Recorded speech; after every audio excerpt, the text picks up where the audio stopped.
So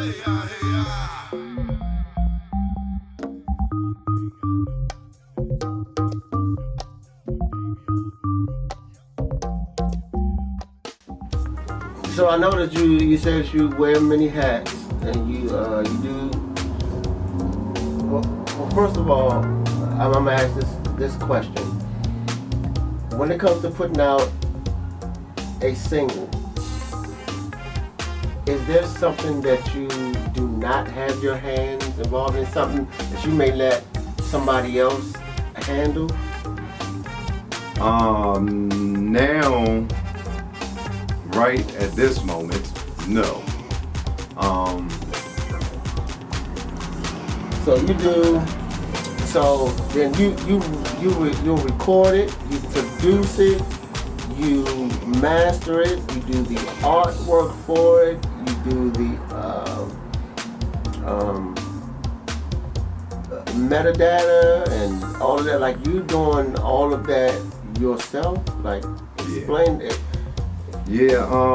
Like I said, with the lack of funding, being super independent, and dealing with life, and just not having it, I've become accustomed to learning the different parts of it myself, and in that process of becoming accustomed to doing it all myself and understanding different aspects of getting a song from A to Z, I kind of got used to doing it myself, and there's a certain of course, there's a certain way you want things done and a certain quality, and like I said, you just get accustomed to doing it myself. So doing it yourself, and I got accustomed to that. And now it's almost like, even when I think, okay, maybe I should get somebody to mix this one, or do I need somebody to play keys or instrument, which I do that. Now, a lot of my songs, of course, to give it a wider range of creativity and feel, I live bass player, or Carlos on keys, or some type of elements of feature on a verse or a hook.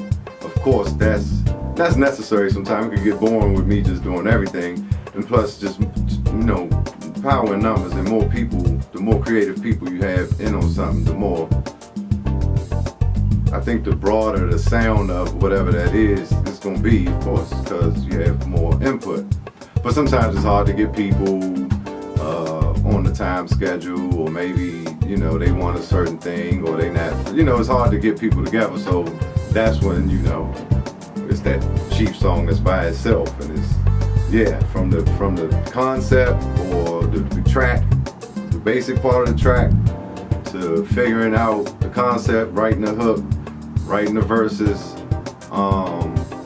to recording it, to mixing it, to mastering it, to the artwork, to the marketing of it, like, deciding what type of theme or video, campaign or marketing campaign, meme campaign, however I might try to, figure out a cheap way to get it to the people, or get people's attention, get people, something about it. The marketing, usually you got to try to get people interested in it, all the way down to I got the registering code to put my own ISRC and the National Standard Recording Code in it. Of course, then register BMI and put it.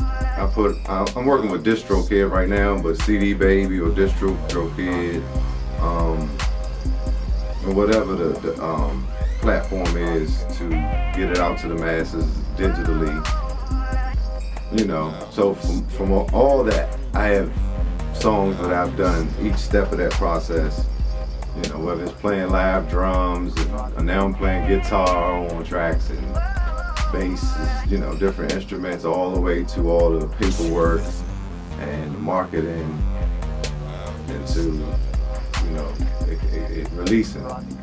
So it's a lot too sometimes to try to do it all, because as a creator, you're usually one side of the creative process, which is the creation and the right-brained side of that whole process. But as you move down down through the process, you gotta start using the left side, which is business and logic and organization, and so kind of got to turn one switch off, turn one on, and we'll take one hat off, put the other one on, and try to be that certain roles without having the bleeding from the other role. Like when you're marketing or trying to think about the business side of it. Where to put it. Should I put this one only on SoundCloud for 2 weeks? Should I make this one a free download? Did this one need a video?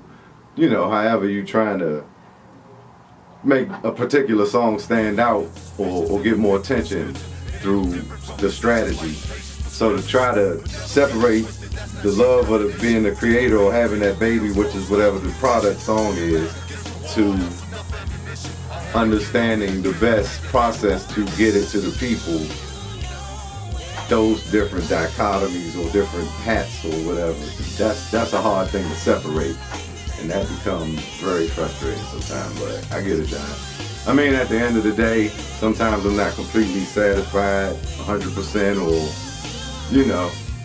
listening to it 7,000 times when I mix it or master it, I'm hearing every little thing, but at some point, the production has to stop and the song has to go out, and I try to just leave it alone, forget about it. I might not listen to it for a while, and that's the process. Because you can always go back and remix something or remaster something if you get funding, or if I had some type of deal or situation where a soundtrack might want to use it or something like that. Then I had to go back and make it more specific to whatever those needs are, but sometimes I just let it go, man. Like I said, it might not be my best work, or I think in my head it might not be the best thing ever, but I think the more I have on the market, the better chance I have, to reach the people, especially having more things on the market, but in different genres. So when somebody on Spotify and they listening to one song, it might sound like this artist, or they listen to a certain artist, and my song might pop up and sound like this artist. So if I got a dance hall song, the person listening to Buju Banton or Scholar, what's his name, Vibes Cartel or somebody like that, then my song might pop up just as similar. And so then I might get a fan from that audience. If I got a go-go song and they listening to R.E. or Ricky Angles or Backyard, and then my song might pop up. So, if I got a pop song, it's the same thing. So I've been trying to put songs in different markets and more songs in the marketplace in general, just to have better odds. That's my strategy anyway for now.